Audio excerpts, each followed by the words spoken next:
ఓం శ్రీ గురుభ్యో నమ. శ్రీ విశ్వావసు నామ సంవత్సర పంచాంగ శ్రవణం. శుక్లాంబరధరం విష్ణు శశివర్ణం చతుర్భుజం ప్రసన్నవదనము ధ్యాయేత్ సర్వవిఘ్నోపశాంతయే. ఆపదామపహర్తారం దాతారం సర్వసంపదాం లోకాభిరామం శ్రీరామం భూయో భూయో నమామ్యహం. ఈ పంచాంగ శ్రవణంలో మనకు ముఖ్యంగానండి అసలు ఈ పంచాంగం అనే పేరు ఎలా వచ్చిందంటే 5 అంగాలటండి. ఏదన్నా మనం పని చేసేటప్పుడు 5 ప్రధానంగా చూడాలటండి. ఏంటంటే అవి 1 తిథి, 2 వారం, 3 నక్షత్రం, 4 యోగం, 5 కరణం. మనందరికీ సామాన్యంగా మనం క్యాలెండర్లో చూసినా కూడా మొదటి 3 మనకు తెలుసండి. ఏంటి ఇవాళ తిథి ఏమిటి అంటే క్యాలెండర్లో చూసి మనకు అర్థమవుతుంది. వారం మనందరికీ తెలిసిందే, నక్షత్రం కూడా కిందనే, తిథి కిందనే నక్షత్రం. అందువల్ల ఈ 3 మనకు చూసుకోగలం, అంతవరకు మనం సామాన్యం. ఇక మిగిలినవి ఏంటి, యోగము, కరణము. మొత్తం 5 కలిపితే పంచాంగం అంటారండి. అది మన పంచాంగం అంటే ఈ 5టిని బాగుంటే ఒక మనిషికి ఆ రోజు మనకు ఆ చేసే ప్రయత్నం ఫలిస్తుంది అని అర్థం. అది ఆ పంచాంగం యొక్క ఉపయోగం అండి. మరి యోగ కరణాలు ఏమిటి అని, యోగం అంటే ఏంటంటే యోగాత్ రోగ నివారణం. 27 యోగాలు ఉన్నటువంటివి. ఇవి మనకు జ్యోతిష్ శాస్త్రం సంబంధించిన వాళ్ళకి తెలిసినటువంటి విషయాలు అవి. అలాగే కరణాలండి. కరణం వల్ల ఏమిటి, ఈ కరణం బాగా కనుక మంచిగా ఉందో లేదో మనం చూసుకుంటే అది బాగుంటే మనకు కరణాత్ కార్యసిద్ధిచ్చ. కరణం వల్ల ఏం జరుగుతుంది, కార్యసిద్ధి జరుగుతుంది. యోగం వల్లనేమో అనారోగ్యం లేకుండా చేస్తుంది, కరణం వల్ల అందుకని ఈ 2 కూడా ఇది మనం చూసుకునేది కాదు. ఇది పండితులు జ్యోతిష్శాస్త్రం చూసి ముహూర్తం పెట్టేటప్పుడు తిథివార నక్షత్రాలతో పాటు యోగము, కరణము కూడా బాగున్న చూసి మనకు సరిపడా పెడతారు. ఈ 5 విషయాలు ఉండటం వల్ల దీన్ని పంచాంగము అన్నారండి. మరి అయితే ఇక్కడ ఇంకా ముఖ్యంగా మనం గమనించాల్సింది ఏంటంటే మన నక్షత్రాన్ని బట్టి దాన్ని బట్టి వాళ్ళు ఏది మంచి ఏది చెడ్డ అని చెప్పేస్తారు. అసలు పంచాంగం చదివితే మీరు ఇప్పుడు పంచాంగ శ్రవణం చేస్తున్నాం, ఏమిటండి మాకు లాభం అని కొంచెం మీకు అనుమానం చాలామందికి రావచ్చండి. ఏదో గుడికి వెడుతున్నాం, ఉగాది కాబట్టి స్నానం చేసి అరగంట కూర్చొని లేకపోతే టీవీలోనో ఆ పంచాంగం వింటున్నాం కదా, అంతేనా? ఆ తర్వాత వాటిని గురించి మనం పట్టించుకుంటున్నామా? ఎంతో చాలామంది పట్టించుకోం. ఏంటి అసలు ఆ పంచాంగం వింటే ఏమిటో కూడా మనకు శ్లోకంలో పెద్దలు చెప్పారండి. శ్రీ కళ్యాణ గుణావహం రిపుహరం దుస్వప్న దోషావహం. ఈ పంచాంగ శ్రవణం చేస్తేనండి మంచి శుభం కలుగుతుందండి మనకు. ఆ రోజే కాదు, ఆ సంవత్సరం అంతా కూడా. రిపుహరం, శత్రువులు మనకు ఉండరు. అంటే ఏదో శత్రువులు నాశనం అయిపోతారు, చచ్చిపోతారని కాదు, అసలు శత్రువే మనకు ఉండదు. అంటే మనని అందరూ మిత్రభావంతో, అది అలా అర్థం చేసుకోవాలి మనం. రిపుహారం అంటే శత్రువుని చంపుతుంది పంచాంగం అని కాదు, శత్రువు లేకుండా చేస్తుంది, అందరూ మనతో మిత్రభావంతో ఉండేట్టుగా చేస్తుంది ఈ పంచాంగ శ్రవణం. తర్వాత ఏంటిట మనకి దుస్వప్న దోషావహం. చెడ్డ కళ్ళు ఏమన్నా ఉంటే అవి నశిస్తాయిటండి. గంగా స్నాన విశేష పుణ్యఫలదం. పంచాంగాన్ని వింటట్టు చూడండి ఎంత లాభం మనకి. గంగా స్నానం చేసిన ఫలితం వస్తుందండి పంచాంగాన్ని శ్రద్ధగా వింటే. ఏదో విని చెబుతూ విని వదిలేయటం కాదు, అలా వింటే గంగా స్నాన విశేష పుణ్యఫలదము. గోదాన తుల్యం నృణాం. మనోళ్ళందరికీ కూడా గోదానం చేసిన ఫలితం మనకు వస్తుంది. ఆయుర్వృద్ధి, ఆయుర్దాయం వృద్ధి చెందుతుంది. శుభకరం సంతాన ఎన్ని లాభాలు చెబుతున్నారు చూడండి పంచాంగ శ్రవణం వలన. నానాకర్మ సుసాధనం సముచితం పంచాంగం ఆకర్ణ్యతాం. కాబట్టి నాయలారా ఈ పంచాంగాన్ని మీరు వినండి అని పండితులు మనకు చెబుతున్నారండి. మరి నిజంగా మనం చెప్పాలంటే ఎక్కడో తాటాకుపాకల్లో కూర్చొని రాసినటువంటి పంచాంగాలు రాసిన మన సిద్ధాంతులు గ్రహణం ఎప్పుడు వస్తుందో చెప్తున్నారు. గంటల నిమిషాలతో ఏ ప్రాంతంలో వస్తుంది, ఎప్పుడు పట్టుదూయి ఉంటుంది, ఎప్పుడు విడిపుంటుంది, ఎలా చెప్తున్నారండి. ఇది ఒక శాస్త్రం. ఇదంతా ఒట్టిది ఉండేది. ఒట్టిదంటే మరి అక్కడ ఆకాశంలో మీ గ్రహణం ఎలా కనిపిస్తుంది? ఇది ఒక్క నిదర్శనం చాలండి మన శాస్త్రవేత్తలు చెప్పేవి యథార్థాలని చెప్పడానికి ఒక్క గ్రహణాలు సంబంధించిన విషయం మనకు సరిపోతుందండి అయ్యా. మరి అందుకని ఇది రాసులు 9, మరి ఈ రాసులు 12, 12కి ఒక్కొక్క దాంట్లో 9 పాదాల కింద చేసుకుంటే 12 × 9 108. నక్షత్రాలు 27, 27 × 4 పాదాలు 108. అందుకనే మనకు ఏదైనా జపమాలలో 108 పూసలు ఎందుకు పెట్టుకుంటామంటే ఈ 108కి అంత ప్రాముఖ్యం మనకి ఉన్నదండి. మనం చాలామంది శతాయుష్మాన్ భవ 100 సంవత్సరాలు పూర్ణార్థం అనుకుంటాం. కాదండి, జాతక చక్రంలో చూస్తే ఏదో చంద్రుడు 10 సంవత్సరాలు, కుజుడు 7 సంవత్సరాలు లెక్కడితే చివరికి ఈ 9 గ్రహాల యొక్క టోటల్ చేస్తే 120 సంవత్సరాలు వస్తుంది. అంటే అర్థం ఏంటనమాట, మానవుడి యొక్క పూర్ణాయుర్దాయం 120 సంవత్సరాలండి. అందువల్ల ఏంటనమాట 120 సంవత్సరాలు మానవుడు జీవిస్తే మళ్ళీ తను ఏ స్థితిలో ఏ గ్రహాల్లో ఎప్పుడు పుట్టాడో ఆ స్థితి. ఇప్పుడు షష్ఠి పూర్తి అప్పుడు ఏమవుతుంది, 60 నక్షత్రాలు. షష్ఠి పూర్తి అప్పుడు మనం పుట్టిన పేరు గల ఆ సంవత్సరం వస్తుంది. అలాగే ఇక్కడ 120 సంవత్సరాలండి మొత్తం ఏంటి గ్రహస్థితులు అన్నీ కంప్లీట్ అవ్వటానికి. కాబట్టి మానవుడు పూర్వాయుర్దాయం మనం 120 సంవత్సరాలు అనేటువంటి విషయాన్ని కూడా మనం గ్రహించాలండి. ఇక ఈ సంవత్సరానికి వచ్చినట్లయితే దీని పేరు శ్రీ విశ్వావసునామ సంవత్సరము. వసు అనే శబ్దానికి ధనము అని, బంగారం అని కూడా అర్థం ఉందండి. విశ్వాసం అంటే మన ప్రపంచానంతటికి మంచి చేస్తుంది, ధనాన్ని ఇస్తుంది అని మనం కాసేపు అనుకుందాం. పోనీ అలా అనుకోవటం కూడా మన సంతృప్తేనండి. ఎందుకంటే ఇప్పుడు క్రోధినామ సంవత్సరం వచ్చింది అంటే అది కోపం తెచ్చేసిందని అందరికీ. ఇది నవ్వునండి. నామవాచకం అంటే పేరు. వాడు మన్మథరావు అని పెట్టుకున్నాడు అనుకోండి, వాడు చాలా అందగాడనా కాదు, అది అతని పేరు అది. అలాగే ఈ సంవత్సరాల పేర్లలో ఇది విశ్వావసు నామ సంవత్సరము. ఈ సంవత్సరంలో ఈ ఉగాది ఏమైందంటే మార్చి నెల 30వ తేదీ వచ్చిందండి. ఈ ఉగాది ఆదివారం నాడు వచ్చింది. అక్కడి నుంచి మనకు వసంత నవరాత్రులు ప్రారంభం, వసంత ఋతువు ప్రారంభం. మరి ఆ రోజున మనం అభ్యంగన స్నానం చేస్తామండి, నింబ కుసుమ భక్షణం చేస్తాము. నింబ కుసుమ భక్షణం అంటే వేప పచ్చడి తింటాం అనమాట అండి.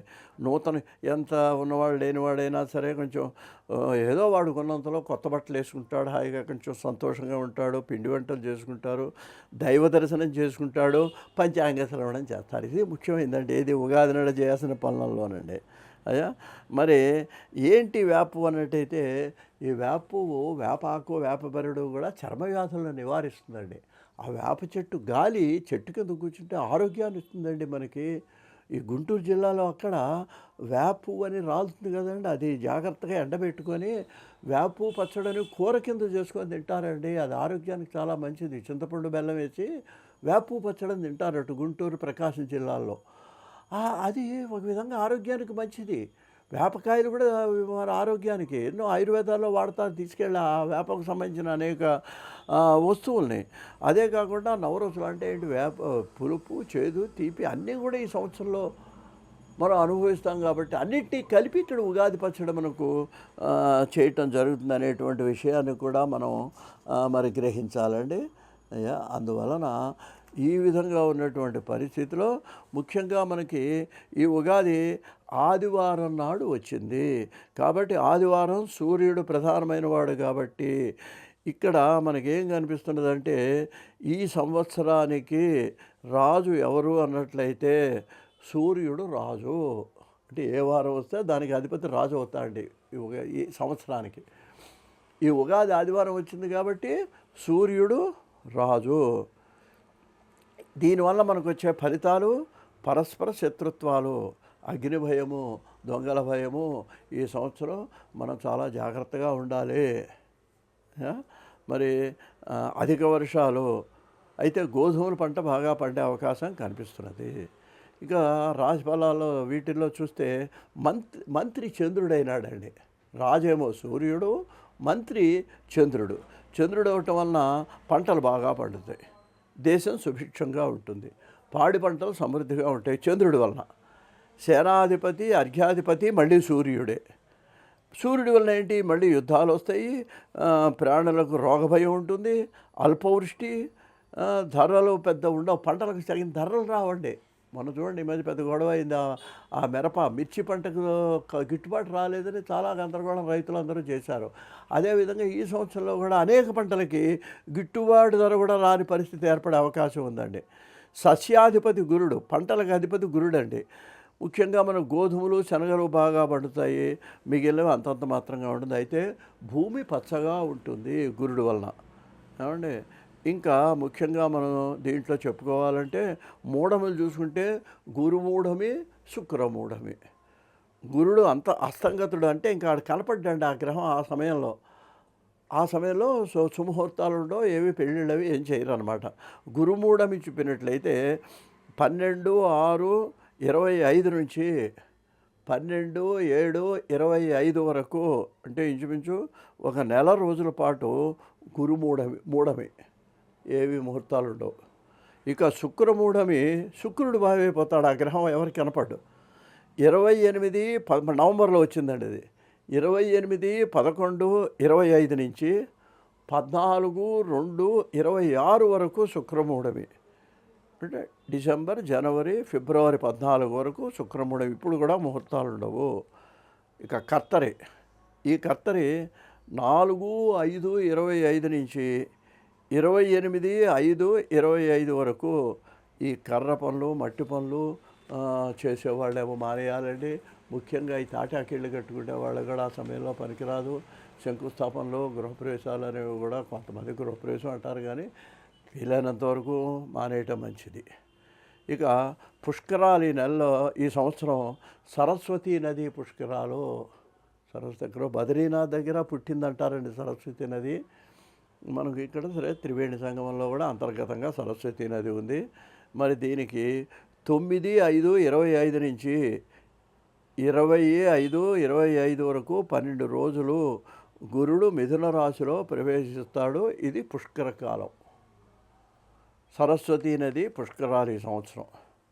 ఇంకా సంక్రాంతి పురుషుడు 14/1/26న సంక్రాంతి పండుగ అండి. 13 కాదు, 14న రాత్రి 8:43కు సూర్యుడు మకర రాశిలో ప్రవేశిస్తాడు. 14వ తారీఖున రాత్రి. ఆయన పేరు మరి మంద, ఆయన పేరు. వాహనం వరాహం. కుంకుమ స్నానం చేత రాజులకు కొంచెం కష్టాలు ఇబ్బంది అవుతాయి. కస్తూరి గంధం చేత యుద్ధభయం ఉంది ఈ సంక్రాంతి పురుషుడు. రాగి పాత్రలో భుజిస్తాటండి ఆయన. దానివల్ల ఏమవుతుందంటే తామ్రనాశనం, రాగి ఎక్కువ ఖరీదు అవటం, అసలు అది కొంచెం ఇబ్బంది పడటం జరుగుతుంది రాగి వస్తువు. కత్తి ఆయుధంగా ధరించడం వలన యుద్ధ భయం మనకు కనిపిస్తున్నదండి ఈ సంవత్సరం. ఉత్తర దిక్కులో వెళ్ళటం వలన ఉత్తరాది రాష్ట్రాలకు కూడా కొంచెం నష్టం కనిపిస్తున్నది. ఇంకా గ్రహణాల విషయానికి వస్తే 7/9/25 ఆదివారం సంపూర్ణ చంద్రగ్రహణం. సెప్టెంబర్ 7వ తారీఖు 25 రాత్రి 9:56 నుంచి రాత్రి 1:20 వరకు మనకు సంపూర్ణ చంద్రగ్రహణము. కుంభరాశి వారు, శతభిష నక్షత్రం వాళ్ళు, పూర్వభాద్ర నక్షత్రం వాళ్ళు ఈ గ్రహణం చూడరాదు. రాత్రి భోజనం చేయరాదు. 7లోపే అన్ని పూజ 7 కూడా కాదండి, ఎప్పుడు మొదలు రాత్రి 9 కదా, 7లోపే మన భోజనాలు అవి పూర్తి చేసుకోవాలి. ఇంకా రెండవ గ్రహణం మార్చి 3వ తారీఖు 26వ సంవత్సరం మంగళవారం. అది పగల గ్రహణం అండి. మధ్యాహ్నం 3:19 నుంచి సాయంత్రం 6:46 వరకు కేతుగ్రస్త చంద్రగ్రహణం. ఇది సింహరాశి పుబ్బా నక్షత్రం వాళ్ళు చూడకూడదు అయ్యా, పగలిది కాబట్టి పగలు భోజనం చేయకూడదు. ఇది పగల గ్రహణం కాబట్టి పగలు భోజనం చేయకూడదు.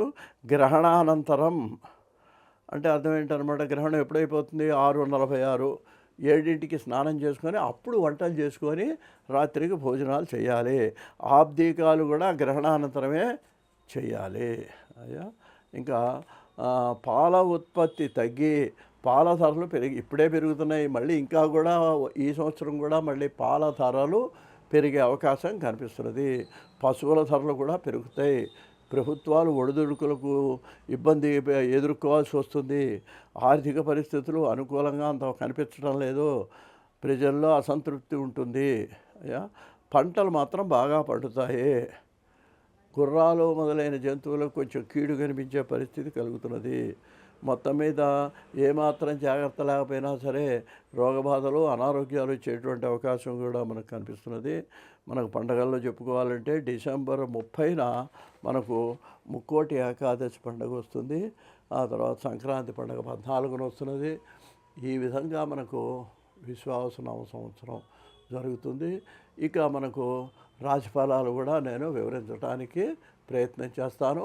2025 సంవత్సర ఫలితాల్లో భాగంగా 7వది తులారాశి. చిత్త 3, 4 పాదములు, స్వాతి 1, 2, 3, 4 పాదములు, విశాఖ 1, 2, 3 మొత్తం 9 అండి నక్షత్రాలు పాదాలు. ఇంకా ఈ రాశి వాళ్ళకి ఈ సంవత్సరం మరి ఆదాయం 11 ఉంటే వ్యయము 5 ఉంది. బాగుందండి, వ్యయం తక్కువే ఉంది. ఇక రాజపూజ్య అవమానాల్లో రాజపూజ్యం 2 అయితే అవమానం కూడా 2 ఉంది. 2 సమానంగా ఉన్నాయి. ఈ రాశి వారికి ఈ సంవత్సరం దైవబలం అనుకూలంగా ఉంది, గ్రహబలం కూడా అనుకూలంగా ఉందండి. మీరు ఆత్మవిశ్వాసంతో మీరు ముందుకు పెడతారు.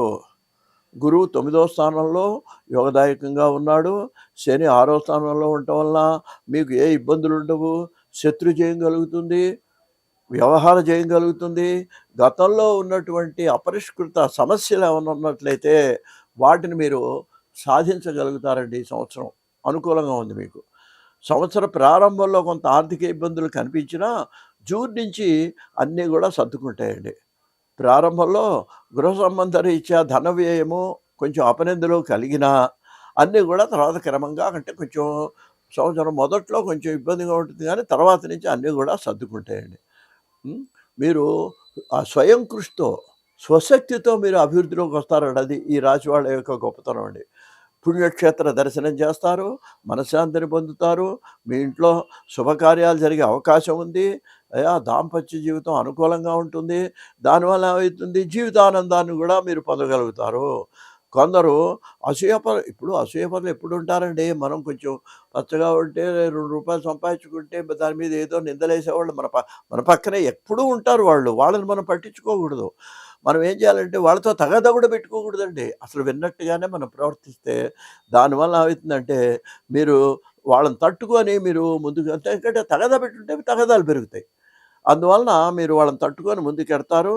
మే నెలలో మీకు వృత్తి వ్యాపారాలు లాభసాటిగా ఉంటాయండి. జూన్లోకి వచ్చేటప్పటికి అన్ని రంగాల వాళ్ళకి కూడా ధన ప్రాప్తి ఉంది, ఆదాయం బాగుంటుందండి జూన్లో. ఆగస్టులో మిత్రులతో విభేదాలు వచ్చినప్పటికీ వాళ్ళు మళ్ళీ తర్వాత సర్దుకుంటారు. విలువైన వస్తువులు ఈ నెలలో కొంటారు. అక్టోబర్లో కొంచెం అనారోగ్య సమస్యలు వచ్చే అవకాశం కనిపిస్తున్నది. ధన వ్యయం కూడా అవుతుంది కొంత. నవంబర్లో ధన సౌఖ్యం అక్కడి నుంచి మారిందండి. వినోదాల్లో పాల్గొంటారు. అక్కడి నుంచి సంవత్సరం చివరి వరకు కూడా మీ జీవితం సాఫీగా వెడుతుంది. మొత్తం మీద గురుబలం వలన ఈ సంవత్సరం మీకు చక్కని జీవితం లభిస్తుంది. గురువు అనుగ్రహం అండి, గురువు చాలా. అందువలన ఈ గతంలోని బాధలు కూడా మీకు తొలగిపోయి మీకు ప్రశాంతమైన జీవితం ఈ సంవత్సరం మరి ఈ తులారాశి వాళ్ళకి జరుగుతుందండి. అదృష్ట సంఖ్య 1, 3, 5, 9 అండి. మంగళ, బుధ, శుక్రవారాలు మరి అనుకూలమైనటువంటి వారాలుగా మనం చెప్పుకోవచ్చు. స్వస్తి.